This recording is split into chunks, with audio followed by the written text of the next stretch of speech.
Bien le bonsoir à tous. On se retrouve pour un nouvel épisode du CODES. Bien. Euh, Nous allons rapidement rentrer dans le vif du sujet pour optimiser le temps. D'accord. Et la première question, c'est comment prendre des décisions importantes? Comment prendre des décisions importantes? Je vais dire une chose. Peu importe la façon dont nous allons décider de catégoriser une décision, importance, importante, non importante, etc. Ça reste quand même une décision à prendre. Et donc le principe va rester le même.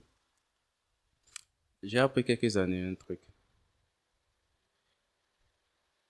Il faut apprendre des décisions rapidement. Pas apprendre les bonnes décisions d'abord. Je m'explique. Généralement, un individu va se trouver dans une position où, lorsqu'il faut prendre une certaine décision, il va se retrouver crispé. Il va se retrouver à un peu trop réfléchir la chose, pas peur de ne pas prendre la bonne décision. Et il est plus simple d'avancer puis d'ajuster sa direction par rapport à la cible plutôt que d'avoir le bon angle d'abord avant de commencer par avancer pour un certain nombre de choses. Et la prise de décision en fait partie. C'est-à-dire qu'on ne s'improvise pas forgeron. C'est en forgeant qu'on devient forgeron. Et le truc, c'est quoi? C'est d'apprendre à prendre des décisions, beaucoup de décisions, plusieurs fois dans la journée. Être proactif en termes de prise de décision et éventuellement rectifier le tir parce que ça vous donne l'opportunité d'essayer différentes choses, d'aller à votre intuition, d'apprendre à vous faire confiance, de vite réfléchir, de prendre la décision, de voir et d'apprendre à, avec spontanéité, avec, comment dire, il y a ce truc-là, vous allez apprendre à développer un certain feeling pour les choses et à ne pas avoir trop d'attache à ce que vous pensez vous-même au fait du résultat. C'est-à-dire, de ne pas porter de jugement en fait, sur votre qualité à prendre des décisions. Et ce qui est paradoxal, c'est que éventuellement, même si vous prenez de mauvaises décisions au départ, cela va vous apprendre à ne pas trop vous attacher au fait que, ok, c'était pas les bonnes décisions. Le fait de prendre beaucoup de décisions, c'est-à-dire de miser sur la quantité, va faire que vous allez apprendre à relativiser parce que le pouvoir de ce jeu, c'est que éventuellement, vous comprenez que le but ultime, ou du moins, pas le but ultime, mais ce que cela cache en réalité, c'est que, au finish, vous comprenez que vous êtes dans une position où vous pouvez toujours changer les choses. Parce qu'à chaque fois que vous prenez une nouvelle décision, vous impactez l'ancienne que vous avez prise. Donc, même si c'était pas la bonne décision précédemment, devinez quoi? Parce que vous êtes dans une dynamique de prendre encore et encore des décisions. Encore et encore des décisions. C'est-à-dire que, à chaque instant, vous avez la possibilité de changer l'ancienne décision si elle n'était pas la bonne, sur la base de nouvelles informations, etc., etc. Donc, et éventuellement, d'accord, vous arriverez à prendre les bonnes décisions. Et encore une fois, c'est en forgeant qu'on devient forgeron. L'idée, c'est aussi de comprendre que tout le monde ne sait pas exactement ce qu'il fait. C'est-à-dire qu'il n'existe pas un entrepreneur qui dira exactement, qu'il, qui sait exactement telle chose va se passer exactement de telle façon. Il y a beaucoup de choses qui sont, je vais dire, de l'improvisation, de la spontanéité. Je préfère parler de spontanéité que d'improvisation. L'idée, c'est que on a un schéma global de ce que l'on veut faire, mais dans les faits, il y a toujours des choses qui ne collent pas. Mais cela, ce n'est pas suffisant pour nous empêcher d'avancer. Et il faut prendre une décision. La décision d'avancer va faire que, ok, on va devoir poser certaines actions. Et ça, c'est des trucs qu'il faut décider, ne pas se laisser retenir par ça. Donc, dans les plus petites choses au quotidien, apprenez à décider. Encore et encore.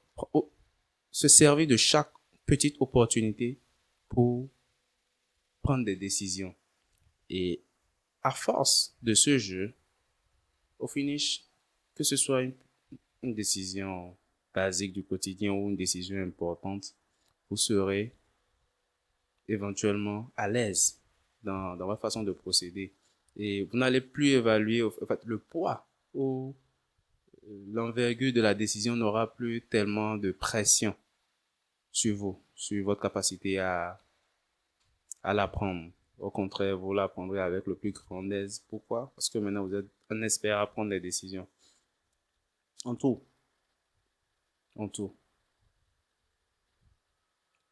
Bien. Comment gérer l'incertitude? Comment gérer l'incertitude?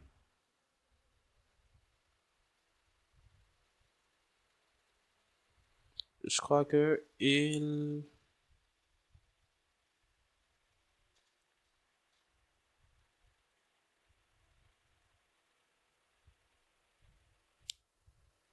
ne faut pas, ou du moins, il faut éviter de mettre de l'énergie dans les choses sur lesquelles on n'a aucun contrôle. Il faut éviter de mettre de l'énergie dans les choses pour lesquelles on n'a aucun contrôle. L'incertitude de par sa propre nature est incertain. Et de deux, on peut le prévoir. On envisage qu'il y aura certaines choses qui vont être incertaines, etc. Mais ça ne donne pas pour autant une idée de ce à quoi cela va ressembler. Donc, l'idée n'est pas de chérir l'incertitude. Un peu comme le dit l'autre, nous espérons le mieux et nous nous préparons pour le pire. Donc, la chose à faire, c'est quoi?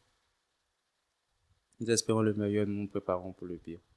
La chose à faire, c'est de tenir compte des bases que vous avez, c'est-à-dire des moyens que vous avez maintenant devant vous pour vous organiser pour ce qui est certain.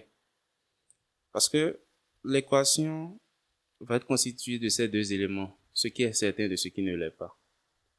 Mais plutôt que de mettre de l'énergie dans dans ce que l'on ne connaît pas et que l'on ne contrôle pas, et que l'on ne maîtrise pas, qui est l'incertain, autant mieux allouer au maximum de l'énergie justement à cette partie de l'équation que nous connaissons, peu importe le contexte, peu importe la situation où le concept d'incertitude va être appliqué. C'est-à-dire, on va mettre de l'énergie dans ce que l'on connaît, dans ce qui est certain. Et lorsqu'on aura quadrillé cela va laisser juste une petite marge, en fait, pour que cette chose qui va être une incertitude soit un problème pour nous, dans la majorité des cas. Je vais le dire autrement.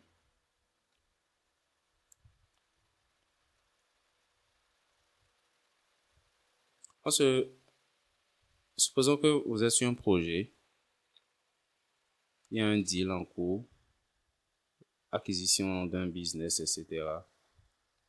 Il y a certains paramètres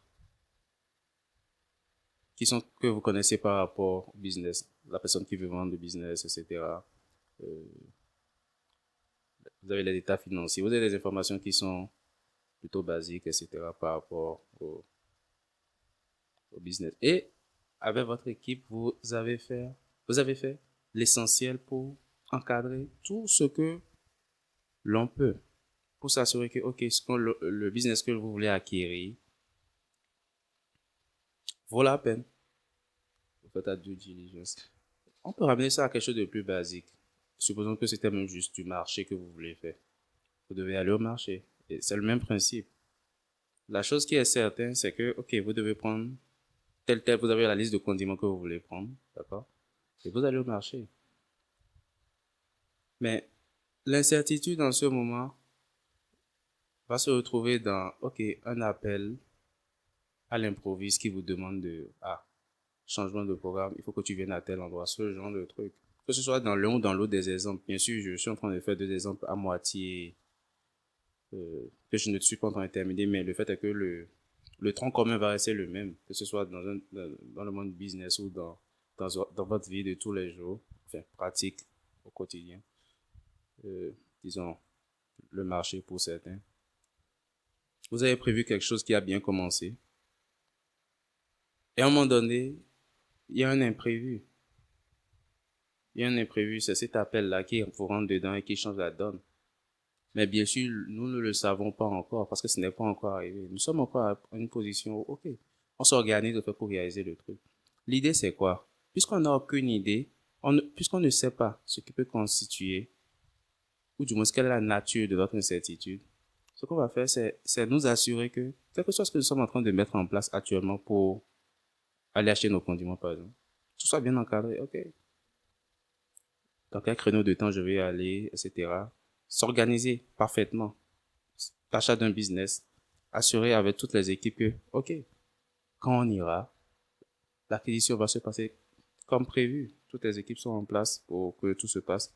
La partie en face est d'accord pour vendre et la due diligence a été effectuée comme il faut. Tout est OK. Et lorsque tous les paramètres sont encadrés, il y a un degré de maîtrise du risque, de ce qui est incertain. Parce que c'est un peu comme dire que quelque chose qui va se passer, tout ne pourra jamais tomber à l'eau. Pourquoi? Parce que le maximum a été fait pour que ce qui est certain soit maîtrisé. Parce que généralement, cela va tenir qu'à un seul truc. Souvent, dans certains contextes, c'est à force de mettre de l'énergie, justement, pour s'assurer que, OK, tous les paramètres de ce que nous savons, de ce qui est certain, tous ces paramètres-là sont vraiment OK, que l'on se rend compte de, OK, il y a telle chose à tel endroit, en fait, il y a quelque chose qui ne colle pas. Et c'est ce truc-là qui manque dans la dynamique, qui peut constituer même une sorte de préscience de ce qui pourrait devenir éventuellement l'incertitude qui va interférer et qui va faire que nous pouvons même nous retrouver à court-circuiter ces choses-là qui devait être l'incertitude qui va déséquilibrer la dynamique en cours. J'espère que l'exemple que j'ai donné ou la façon dont j'ai abordé le truc permet de cerner ce que je suis en train de traduire. Mais l'idée, pour revenir encore, pour le redire plus simplement, encore, je vais me répéter.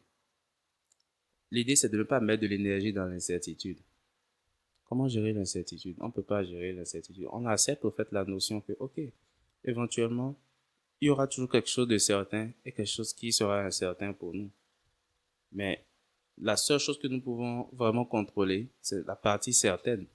Alors, nous devons mettre suffisamment d'énergie à nous assurer que la partie certaine soit réalisée du mieux possible et éventuellement, cette base, ce fondement-là va faire que même si il y a une interférence avec la notion incertaine qui va rentrer dans le jeu, cela ne sera pas suffisant pour faire ébranler au fait ce qui a été mis en place. Mais ne pas se concentrer sur l'incertitude, avoir peur de l'incertitude. Non. Éventuellement, il y a pas mal de choses qui sont incertaines dans l'existence, mais ça ne devrait pas nous demander de mobiliser de l'énergie de façon super active.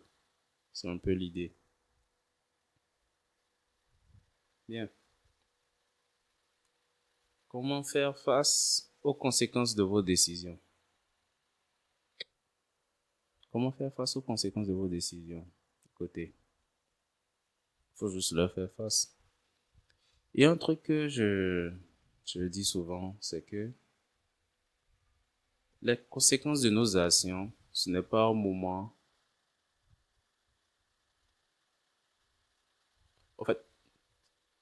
il y a deux façons que, je le dis de deux façons, mais celle que je vais proposer, c'est plutôt la deuxième. En fait, nos choix réels, ce n'est pas lorsque nous faisons le choix. Lorsque nous sommes en train de faire un choix, en réalité, notre choix réel, c'est le choix des conséquences. C'est-à-dire que lorsque je suis en train de planter le noyau d'une mangue, ce n'est pas le choix réel que je suis en train de faire, non. Je suis en train de faire le choix d'avoir un fruit qu'on appelle la mangue. Parce qu'il n'existe pas ce monde où je suis en train de planter le noyau ou bien une graine d'orange, d'oranger, et que j'obtiendrai comme fruit de la mangue. C'est-à-dire implicitement, lorsque je plante une graine, implicitement, je suis en train de choisir le fruit. Donc, ce qui fait que mon réel choix, en fait, la graine que je plante n'est qu'un prétexte pour moi, pour avoir le fruit que je veux. Donc, mon réel choix, en réalité, c'est le fruit, pas la graine. Parce que la graine ne va pas rester. Mais à la fin du compte, ce que j'aurai, c'est le fruit. Donc, c'est là mon réel choix. Donc, comment faire face aux conséquences de de nos décisions?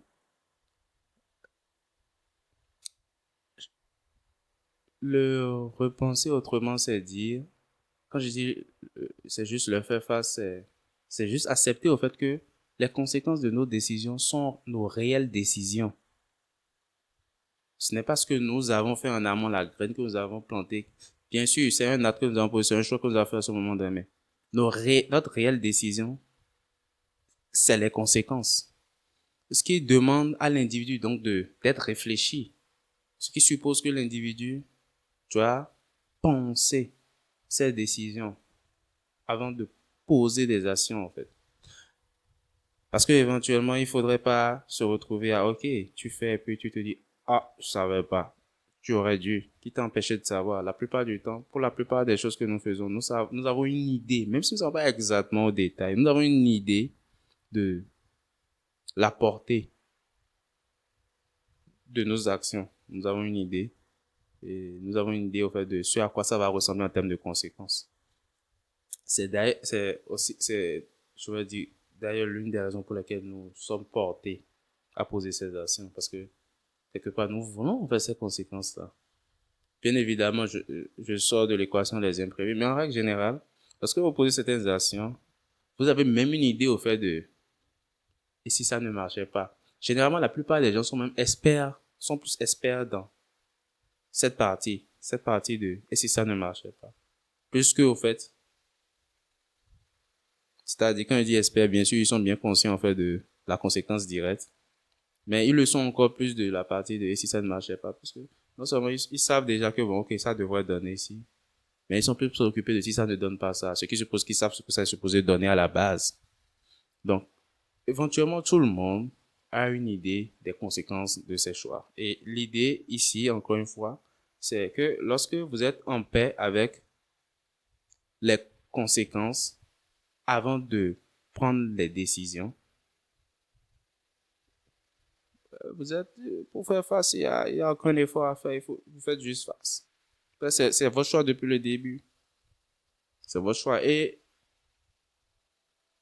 j'espère que chaque individu est bienveillant vis-à-vis de lui-même, ce qui suppose que lorsqu'il est en train de prendre une décision, il s'attend à une conséquence qui lui apporte le plus grand bien. Donc, éventuellement, ça devient donc plus agréable de faire face à ce genre de conséquences, d'embrasser ce genre de conséquences, je vais le dire ainsi.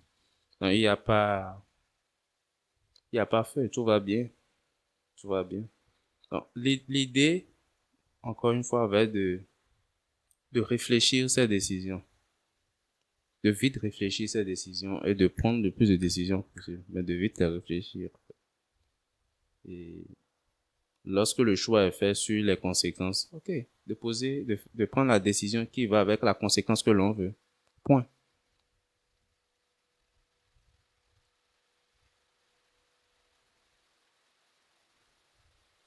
Hmm.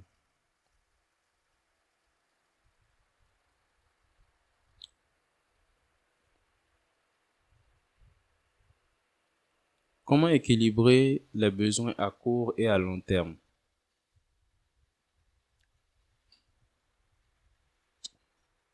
Comment équilibrer les besoins à court et à long terme? Ça suppose les besoins. Je ne sais pas trop comment comprendre ce que je devrais comprendre par les besoins dans cette question.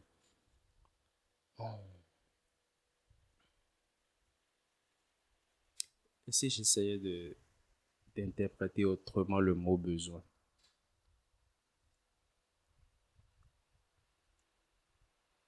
Ok, je vais essayer de rester dans la tendance de besoin quand même et voir comment est-ce que je peux l'adapter à mon propre entendement intérieur pour mieux expliquer. Bon, lorsqu'on va parler de ce que nous voulons pour nous-mêmes, je suppose que euh, lorsque je parle de besoin, c'est des choses que je veux éventuellement pour moi-même. Sur le long et le court terme. Et comment les équilibrer? Selon moi, c'est plutôt limpide parce que nous savons clairement ceux qui correspondent au court terme et ceux qui correspondent au long terme. Ce qui veut dire quoi? Que ceux qui vont nécessiter des actions dans l'instant vont être ceux du court terme éventuellement. Et généralement, la façon dont ça va se structurer, c'est quoi? Les actions quotidiennes vont contribuer premièrement, à des résultats dans l'instant, à des résultats quotidiens, c'est-à-dire sur une courte période de temps, donc éventuellement sur nos choix à court terme. Et généralement, les choses vont fonctionner par effet cumulé. Ce qui fait que lorsque l'individu se structure bien, il va pouvoir utiliser ses réalisations à court terme comme milestone.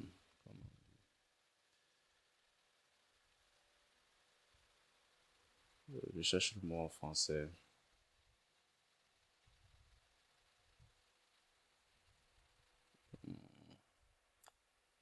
Je vais essayer de dire, disons relais, comme relais.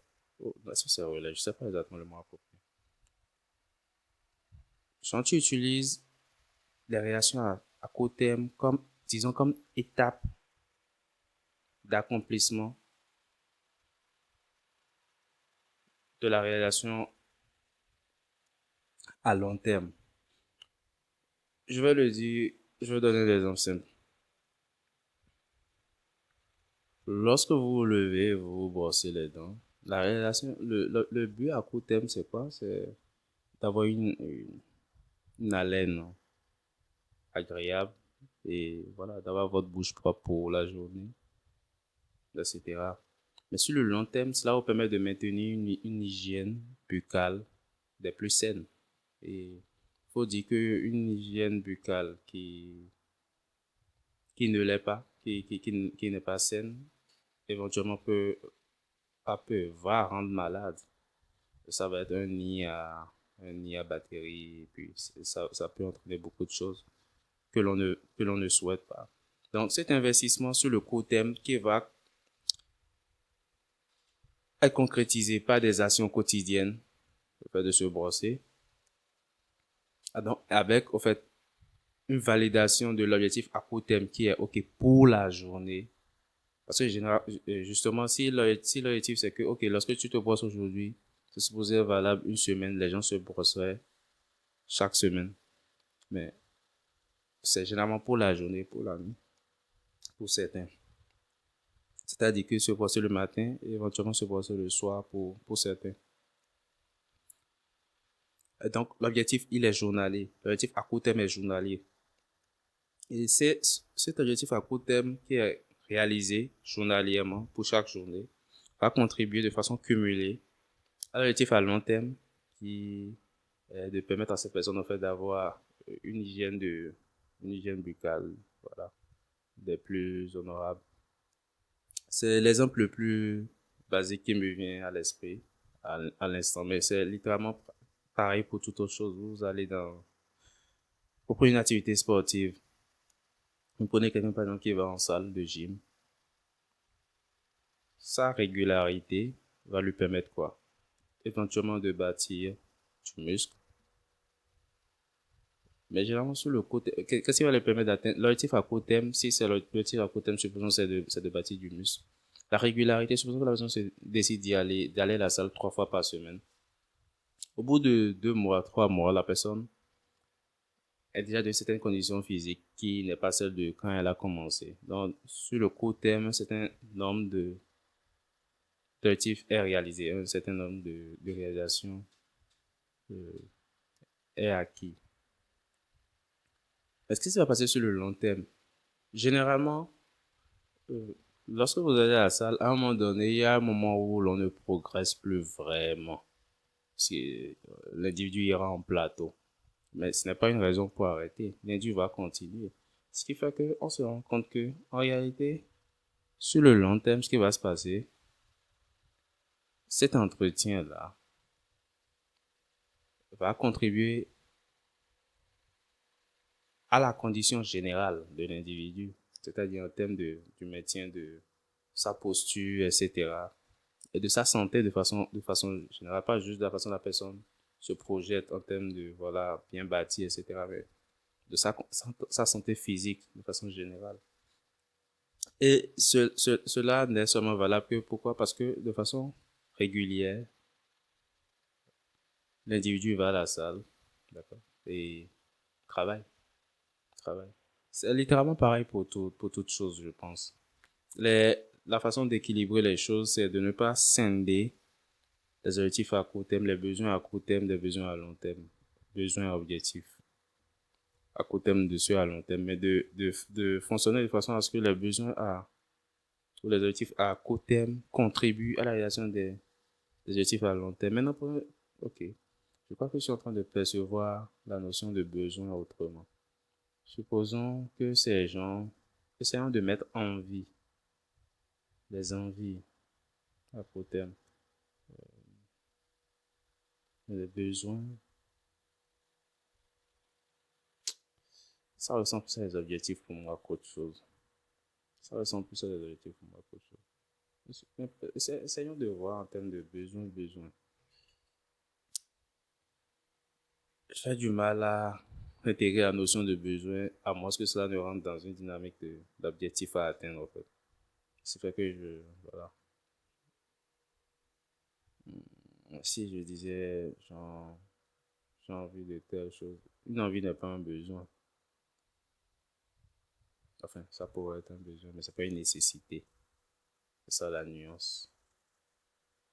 C'est pas une nécessité. Bon, je vais pas.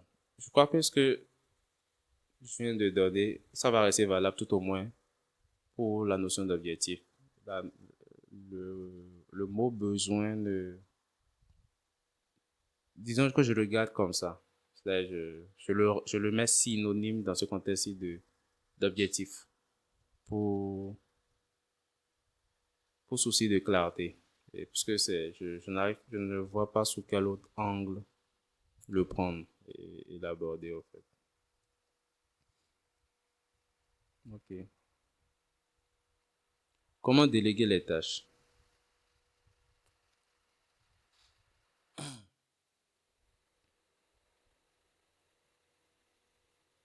Easy.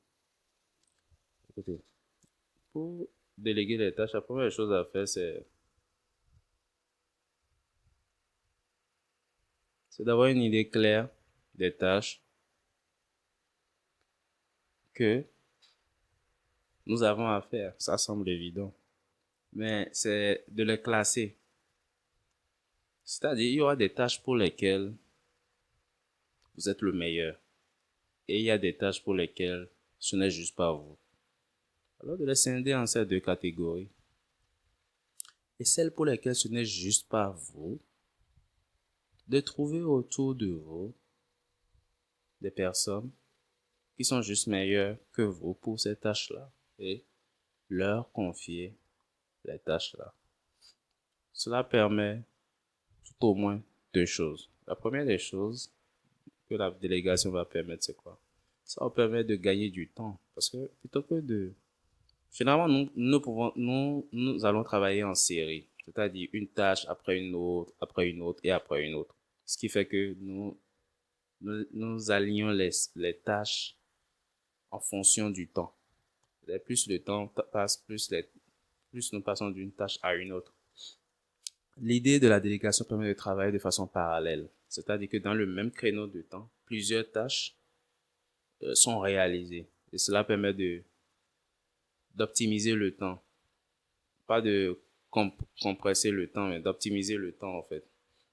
Et donc, plutôt que de compresser le temps, ça permet de générer, en fait, plus de temps à l'avenir, en fait, d'avoir plus de temps à l'avenir pour effectuer plus de trucs.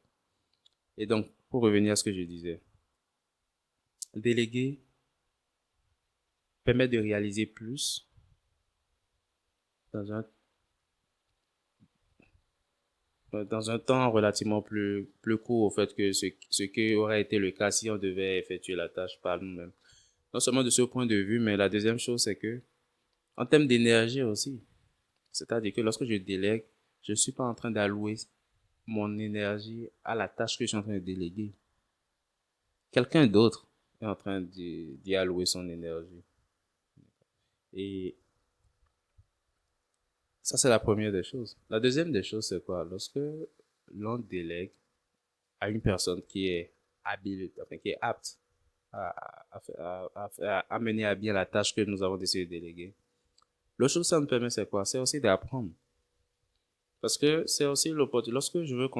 Lorsque je veux déléguer une tâche, je choisis la personne que je sais qui peut mener à bien la tâche. C'est pas juste qui va faire la tâche comme elle peut, comme elle veut, mais qui va la faire du mieux possible, tout éventuellement mieux que moi. Parce que ça peut constituer, en réalité, en dehors du fait de gagner du temps, le deuxième, le deuxième motif pour lequel je suis en train de déléguer.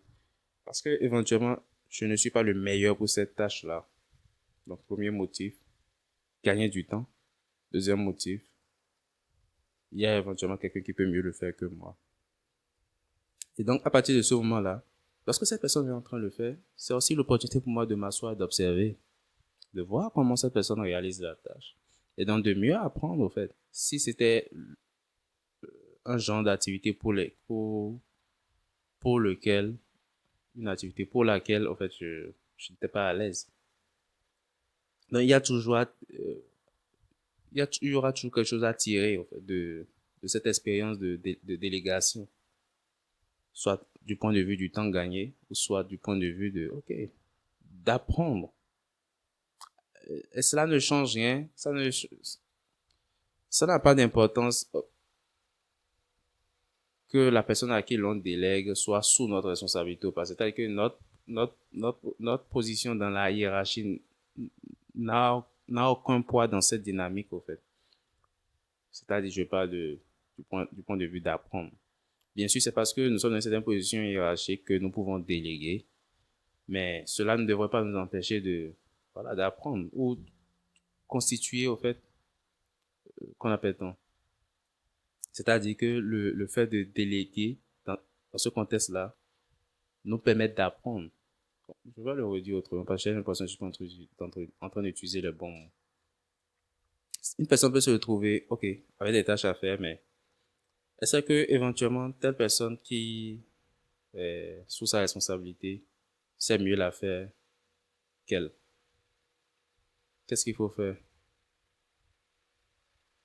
Est-ce que tu le fais toi-même parce que voilà, il faut que tu le fasses toi-même. Tu pourras le faire. Maintenant, tu délègues. Oui, ça va permettre de gagner du temps. Mais lorsque tu as délégué, est-ce que parce que tu es le supérieur, tu vas te dire, je ne peux pas aller m'asseoir pour essayer de voir comment il fait pour apprendre pour voir comment il le fait, etc. Non, au contraire. Parce que ça a à voir avec le fait d'apprendre. Ça n'a rien à voir avec le fait d'apprendre. Que tu sois supérieur ou pas, ce n'est que dans le contexte de la dynamique d'entreprise, disons-le comme cela. Mais cela ne devait pas constituer un frein pour, ok, apprendre. Et c'est quelque chose, disons que, en parlant de délégation, c'est littéralement les deux trucs que je chéris. Le temps gagné et le fait de découvrir, au fait, parce que vous retrouvez, il y a un truc que je fais très souvent. Et pour dire vrai, je délègue beaucoup.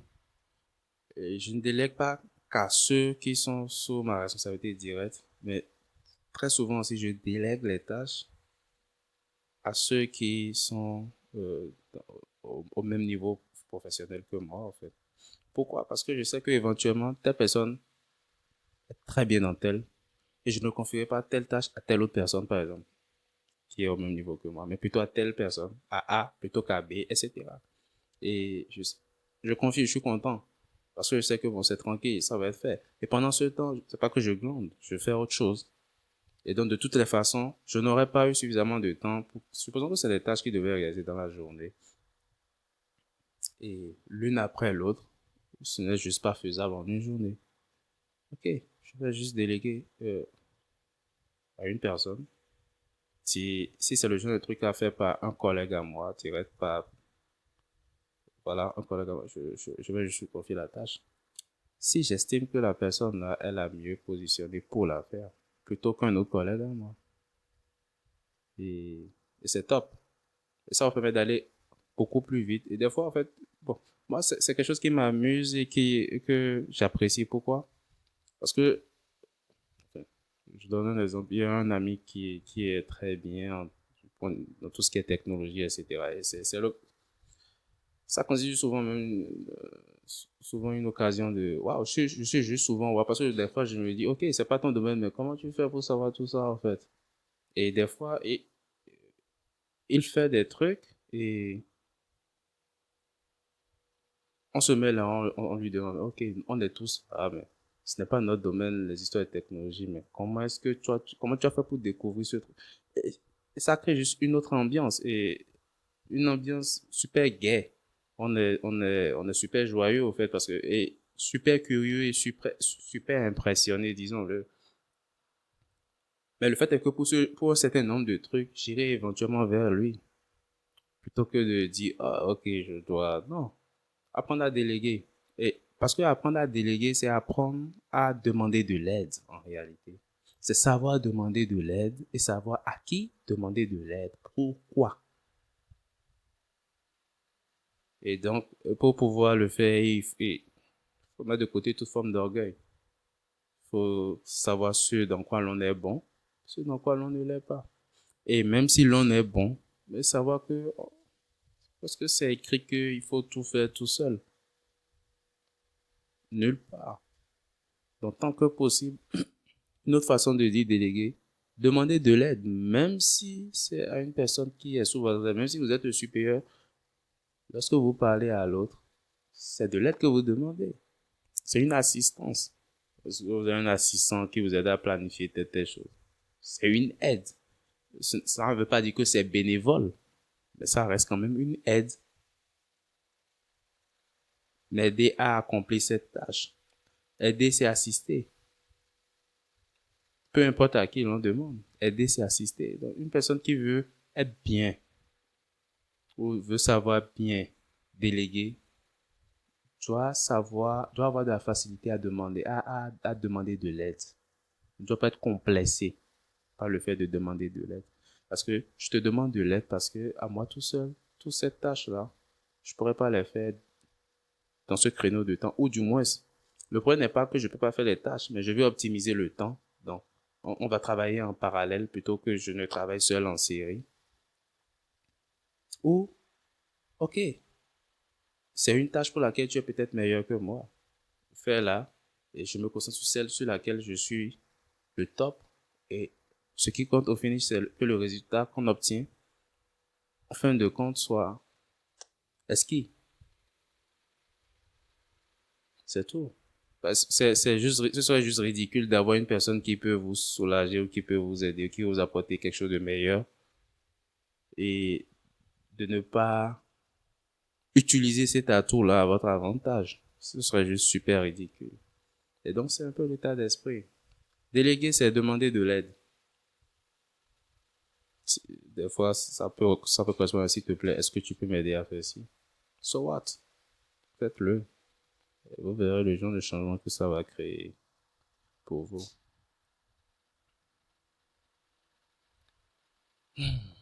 Comment organiser son temps?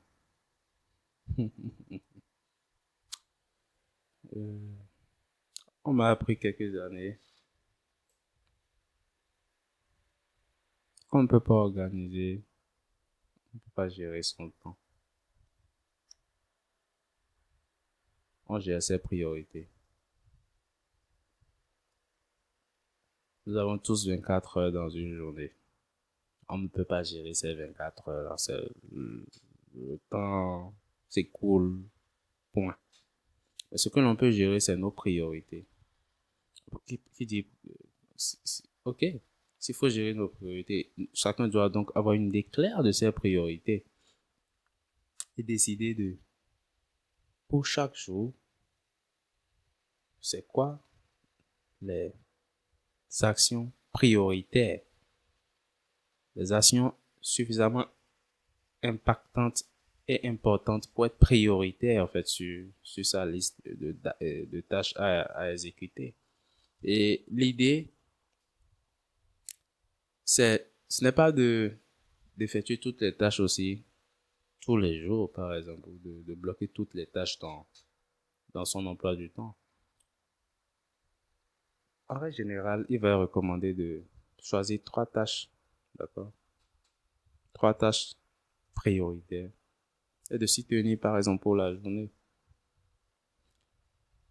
Parce que lorsque cela va être réalisé, éventuellement, ces tâches sont supposées avoir un impact sur d'autres tâches moins prioritaires et donc faciliter donc la réalisation de ces tâches moins prioritaires.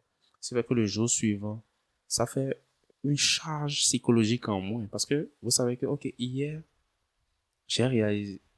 ok, euh, supposons que ce que je vous ai d'essayer de réaliser les trois tâches prioritaires du jour. Vous savez que demain, ça ne sera pas une pression psychologique pour vous. C'est éliminé du game. Ce qui va se passer, c'est quoi? Le lendemain, vous serez juste content de ouf. Hier, j'ai éliminé ça. Maintenant, il y a 3 nouvelles tâches prioritaires. La sensation d'éliminer des trucs qui sont supposés être lourds pour vous va, va vous porter de jour en jour. Parce que ce qui va se passer, le ressenti que cela donne, c'est que, ok, hier, c'était supposé être plus lourd que ce que je porte aujourd'hui. Parce que éventuellement, j'avais 10 tâches. Je donne un exemple. J'avais éventuellement 10 tâches. J'ai fait les 3 premières tâches prioritaires. Cela suppose celles qui sont supposées, pas les plus compliquées forcément, mais celles qui, en termes d'impact, sont les plus importantes. D'accord?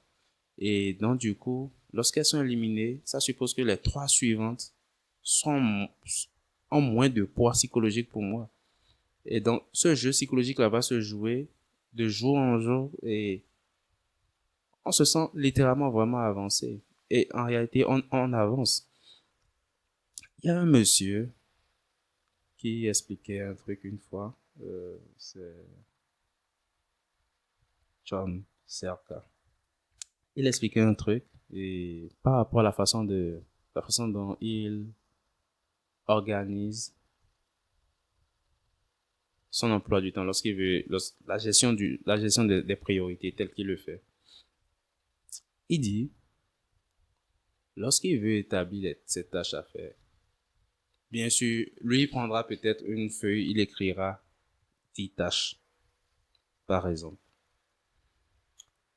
Mais il ne va pas écrire les 10 tâches de la même façon. Ce qu'il va faire, c'est quoi? Il dit, la tâche numéro 1 sur la liste, il va l'écrire en super gras. La tâche numéro 2, en moins gras. La tâche numéro 3, en moins gras que la tâche numéro 2. Et les tâches restantes jusqu'à 10, on va les écrire genre comme on écrit dans, c'est-à-dire que quand il dit super gras, c'est renforcé avec son stylo, etc. De façon à ce que, il dit, c'est une façon qu'il utilise pour imprimer dans son esprit la priorité et la nécessité d'accomplir cette tâche-là. Ce qui va faire que, même dans son esprit, c'est clair que les trois premières tâches, d'accord, sont imprimées, une avec de façon plus grave que la deuxième, et la deuxième de façon plus grave que la troisième, et les autres semblent diluer. Ce qui fait que pour le jour, là, c'est littéralement les trois, là. Les autres tâches, les sept autres sont sur la fiche, mais c'est littéralement les trois, là. Et l'important, c'est clair dans son esprit. Et le jour suivant, il fait pareil. Kaboum! Il se retrouve à accomplir cette tâche. Et c'est un monsieur qui joue beaucoup avec son imagination, un monsieur de qui j'apprends beaucoup. Et c'est une méthode que je n'ai pas personnellement utilisée. L'idée est la même, c'est-à-dire les trois tâches prioritaires, mais la façon dont il la décline, la façon dont il la met en place, c'est-à-dire, voilà, mettre en gras, etc. C'est pas un truc que j'ai expérimenté personnellement. Mais je vois un peu la portée. La portée pour la personne qui va jouer à ce jeu. C'est tout bénéf dans tous les cas. Je vois la portée pour la personne qui va jouer à ce jeu. Bien.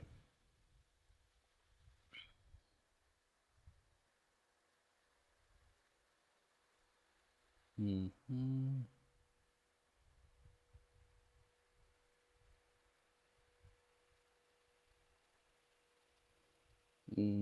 Je crois que... Ok.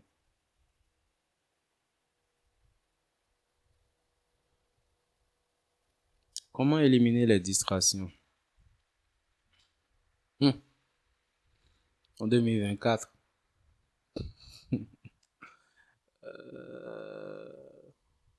Comment éliminer les distractions? C'est dingue. C'est dingue.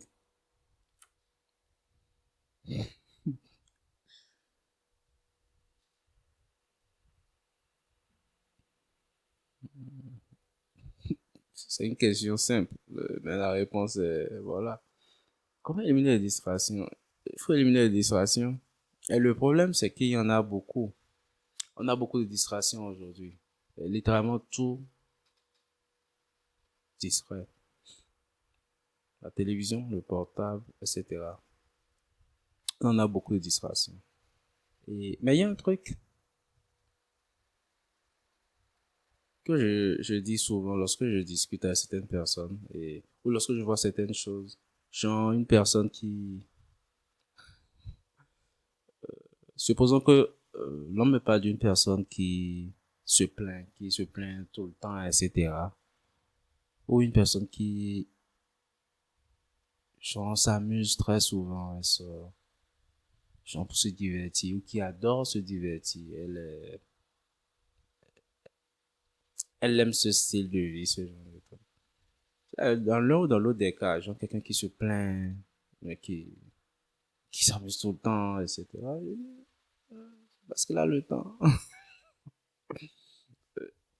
Parce qu'il a le temps. C'est parce que tu as le temps. Ou une personne qui, comment on appelle ça? C'est quoi le thème là, le mot là? Qui fait du commérage. C'est parce que tu as le temps. Tu as tellement de temps que tu as le temps de parler de quelqu'un d'autre. Tellement tu n'as rien à faire. Tu as déjà tout accompli dans ta vie. L'idée c'est quoi? Lorsque vous avez des choses importantes à faire, des choses importantes pour vous à faire, cela vous laisse généralement peu de temps pour vous distraire ou pour vous laisser distraire. Généralement. Je ne, bien sûr, le truc, je pense que l'esprit de la question, c'est que justement, éventuellement, la personne qui pose la question a des choses importantes à faire, mais les distractions l'empêchent de les réaliser. Je suis d'accord que de ce point, ça peut aller aussi dans ce sens-là. Maintenant, si c'est dans ce sens-là qu'il faut prendre la chose, c'est éventuellement encore une fois, une gestion des priorités. Mais la deuxième chose à faire, c'est bloquer du temps pour les tâches et bloquer du temps pour les distractions et utiliser les distractions comme récompense. Il y a ce truc-là que, enfin, on parle de l'effet dopamine. Généralement, nous sommes dans ce truc-là, nous sommes dans une poursuite constante de plaisir et de satisfaction, etc. Plaisir, plaisir, plaisir. Et cela est lié à une production dérégulée, disons, de dopamine. Et plus elle est sécrétée, plus nous avons envie voilà, d'aller vers les trucs. Et quand nous allons vers les trucs, plus elle est sécrétée. Et puis, il y a ce cercle vicieux-là, qui fait que tout le temps, on est à l'affût de, oh ouais, ce truc de lorsque l'on scrolle sur son portable, tu regardes quelque chose qui te met bien, cette sensation ça te met bien. C'est pas euphorique, mais vous voyez un peu ce que je veux dire. Et on en veut, un peu comme une drogue, on en veut encore plus. Donc, on scrolle encore une fois pour regarder le prochain short. Et on regarde et on veut regarder le prochain. On entretient, en fait, ce cercle-là. C'est une attitude mentale qu'il faut briser, avec laquelle il faut rompre, en fait. Et mettre les choses au clean. C'est-à-dire, c'est un peu comme si on est tout le temps surexcité. Et parce qu'on est tout le temps surexcité, avant que tout ne revienne encore dans, on se met encore du stimulus dedans pour être encore surexcité. C'est littéralement la même façon que fonctionne un drogué, un junkie. C'est littéralement ça. Avant qu'il ne retrouve ses esprits, il veut retourner dans cet état-là. Alors que, enfin, la seule différence, c'est que ici, pour la plupart des gens, la drogue ici, c'est la technologie. Ça va être leur portable, etc., etc. Donc, l'idée va être, naturellement, comme pour tout junkie, de faire une cure, une détox. Il y a beaucoup de concepts qui sont nés en rapport avec dopamine détox. Vous allez sur YouTube, vous verrez plein de trucs. Mais l'idée est la même, c'est le fait de ramener le niveau de dopamine à un niveau raisonnable. D'accord? De ramener la belle à terre, de favoriser plus la sérotonine, ouais, tout ce qui nous permet d'être plus zen, plus harmonieux, plus calme, plus... Ça nous permet au final d'être relativement plus concentré, en fait. Moins de distraction, plus de concentration, éventuellement. Et je suis en train, je ne suis pas en train de tourner autour de la réponse, mais je suis en train de tourner autour de la réponse. La réponse la plus évidente pour la plupart des gens, enfin, qui correspond à ça, c'est d'éliminer la distraction, mais ce n'est pas l'idée. L'idée, c'est d'encadrer la distraction. Ça, c'est de ma perception. Vous pouvez vous retrouver à avoir différentes alternatives qui sont proposées sur le net, mais pour moi, le truc, c'est d'encadrer les distractions et d'utiliser les distractions, en fait, comme récompense. Un peu comme, ok, vous effectuez une tâche et vous vous récompensez avec 10 minutes de distraction sur votre portable, par exemple. C'est-à-dire de vous organiser de façon à ce que plutôt que la distraction prenne 1 heure de temps, c'est la tâche qui prend 1 heure de temps et vous vous permettez 10 minutes de distraction en récompense. C'est ne plus mettre le réconfort avant l'effort, mais de mettre dans l'ordre convenable l'effort avant le réconfort. C'est l'effort avant le plaisir. Et de s'éduquer à avoir de l'effort, à avoir du plaisir à la suite d'un effort, plutôt que du plaisir sans effort. Généralement, c'est comme ça que va fonctionner quelqu'un qui va être oisif et quelqu'un qui, voilà. Ce n'est pas, ce n'est littéralement pas sain, en fait, d'être tout le temps à la recherche de plaisir, peu importe la forme, sans avoir donné quelque chose avant. Sans avoir donné quelque chose avant. Et ce truc à donner avant, et dans ce contexte-ci, c'est une tâche à effectuer, un objectif à atteindre, etc., etc. Donc, la façon, je viens juste de la donner. pour éliminer les distractions, ça va être donc un peu trop dire. Ça va être plutôt d'encadrer les distractions.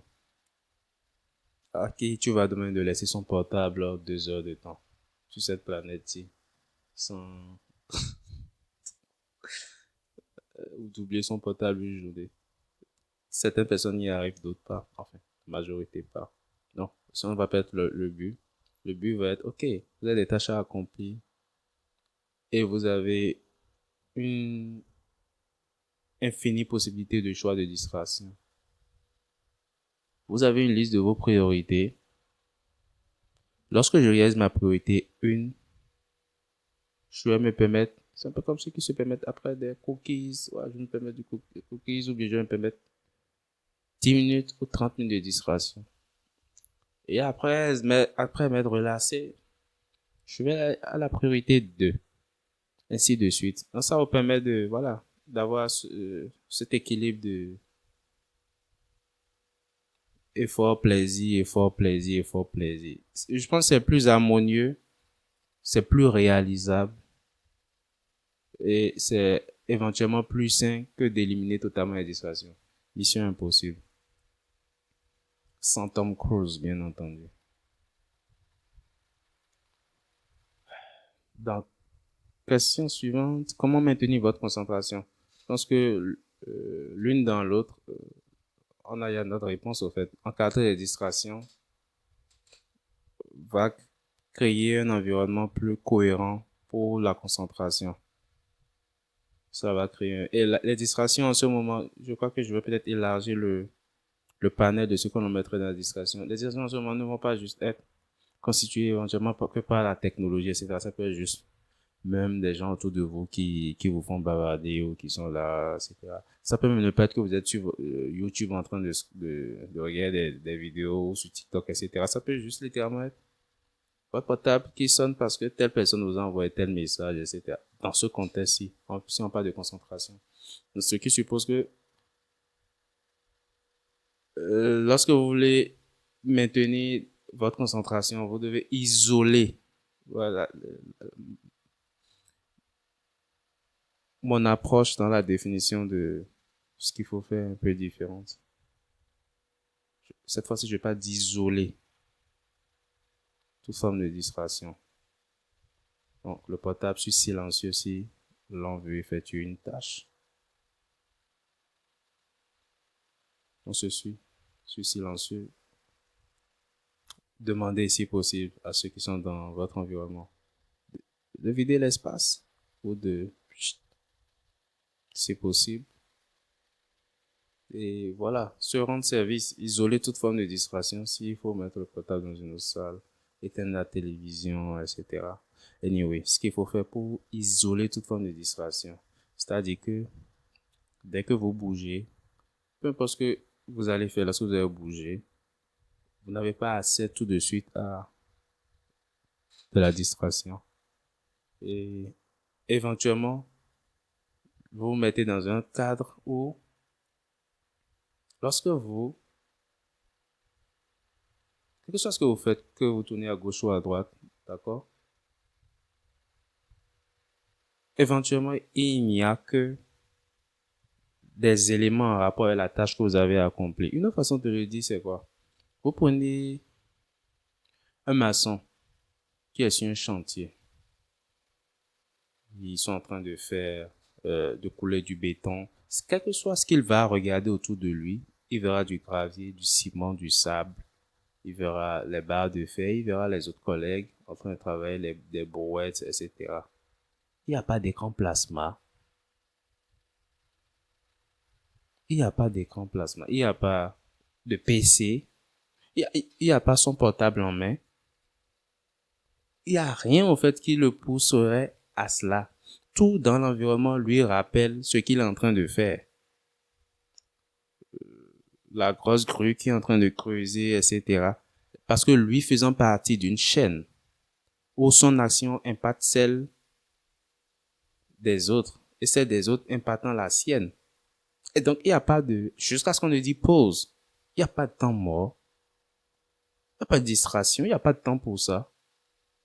Donc, même si vous êtes chez vous, et que vous décidez de mener une tâche, ou lorsque vous êtes dans un environnement professionnel et vous décidez, ok, de mener seul une tâche bien particulière, créer ce genre d'ambiance où tout vous rappelle, en fait, la tâche à accomplir, la priorité à, à réaliser. Et au-delà de ça, après, isoler aussi, évidemment, en fait, euh, isoler donc toute forme de distraction. Et seulement après ça, lorsque la tâche est réalisée, maintenant, ok, vous vous récompensez. On revient à la réponse de la question que vous récompensez avec, voilà, un peu de distraction. Et puis, ça reprend encore une nouvelle tâche, une nouvelle priorité. Donc, c'est cela. Sur cette note, je vous dis bonsoir.